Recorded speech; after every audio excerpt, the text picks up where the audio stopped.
சின்ன வயசுல நீங்க கேடிவில பார்த்து வளர்ந்த ஒரு நடிகருடைய ஒரு பயங்கரமான ஒரு படத்த, இப்போ தியேட்டர்ல பார்க்கும்போது எப்படி இருக்கும் அப்படின்னு கேட்டிங்கன்னா, அது என்கிட்ட கேளுங்க. லைக் தமிழ்நாடு மட்டும் இல்ல, ஃப்ரான்ஸு எங்கெங்கேயோ உலகம் ஃபுல்லா கொண்டாடிட்டு இருக்காங்க இந்த படத்த. கில்லி, கில்லிய பத்தி தான் பேசிட்டு இருக்கோம். கண்டிப்பா எல்லாரும் பார்த்துருப்பீங்கன்னு நெனைக்கிறேன். பார்க்கலன்னா உடனடியா போய் பாருங்க ஃப்ரெண்ட்ஸ் அண்ட் உங்களுடைய ஃபேமிலியா கூட போய் பார்க்கலாம். அந்த லெவலுக்கு ஒரு பக்கா என்டர்டெயின்மென்ட் கமர்ஷியலான மூவி. 20 வருஷம் ஆச்சு. 2004ல ரிலீஸ் ஆன படம். 2024லயும் ஒர்க் ஆகுது. அண்ட் இந்த படம் தான் இதுவரைக்கும் தமிழ் சினிமால 2024 கணக்கெடுத்தோம்னா, ஹையஸ்ட் ஓப்பனிங், ஹையஸ்ட் கலெக்ஷன் எல்லாமே வந்திருக்கு. பட் டிக்கெட் ப்ரைஸ்லாம் கம்மியா தான் விக்கிறாங்க. இது வந்து நார்மல் படத்துக்கு விக்கிற மாரி வித்துருந்தாங்கன்னா, லைக் ஒரு விஜய் சாரோடைய படத்துக்கு எப்பயுமே கிடைக்கிற ஓப்பனிங் வந்து கிடைச்சிருக்கும்.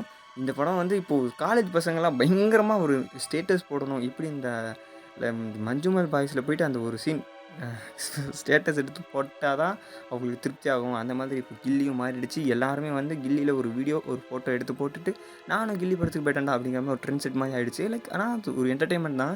இத்தன வருஷம் கழிச்சும் எனக்கு அந்த சீன்லாம் பார்க்கும்போது கூஸ் பம்ப் ஆவுது. அர்ஜுனோட வில்லுக்கெல்லாம் நான் ஃபயர் விட்டுட்டு இருக்கேன். அண்டு காமெடி சீக்வென்ஸ் எல்லாமே ஒர்க் ஆகுது. கில்லினா கில்லி தான். த்ரிஷா வர சீனா இருக்கட்டும், ஹாய் செல்லம் அப்படிங்கிற சீனா இருக்கட்டும், எல்லாமே வந்து பக்காவா ஒரு 5, 6 நிமிஷத்துக்கு 5, 6 நிமிஷம் படத்துல வந்து ஒரு ஹைப் மூமெண்ட் வச்சிருக்காங்க.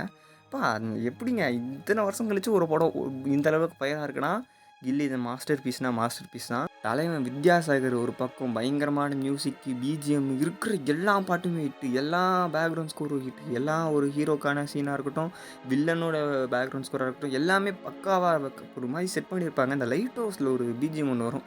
அந்த அப்படி போடு சாங்க்கு முன்னாடி லைட் ஹவுஸ காமிக்கும்போது ஒரு மாரி எப்பிக்கா காமிச்சிருப்பாங்க. அதெல்லாம் வித்யாசாகர் வேற லெவல் ஆனா இந்த டைட்டில் அனிமேஷனு, பேரு போடுற அனிமேஷனு அதெல்லாம் வந்து ஒரு மாரி பழங்காலத்து எஃபெக்ட்ஸ்ல இருக்கா. அது வந்து பெரிய ஸ்க்ரீன்ல பார்க்கும்போது ப்ளூ கலர்ல எல்லோ கலர் ஃபாண்ட்ல தமிழ்ல வரும்போது ஒரு நாஸ்டாலஜிக் ஃபீலிங்கா இருந்துச்சு. நல்லா இருந்துச்சு. லைக் டிவில பார்க்குற ஒரு படத்த பெரிய ஸ்க்ரீன்ல பார்க்குறோமா அப்படிங்கிற மாதிரி. அதுக்கப்புறம் ஃபைட் சீக்வென்ஸ்லாம் டிஷும் டிஷும்னு அடிச்சுக்கிறாங்க. அதெல்லாம் கொஞ்சம் மாரி நல்லா இருந்துச்சு. பட் கண்டிப்பா எல்லாரும் தியேட்டர்ல போய் பாருங்கப்பா.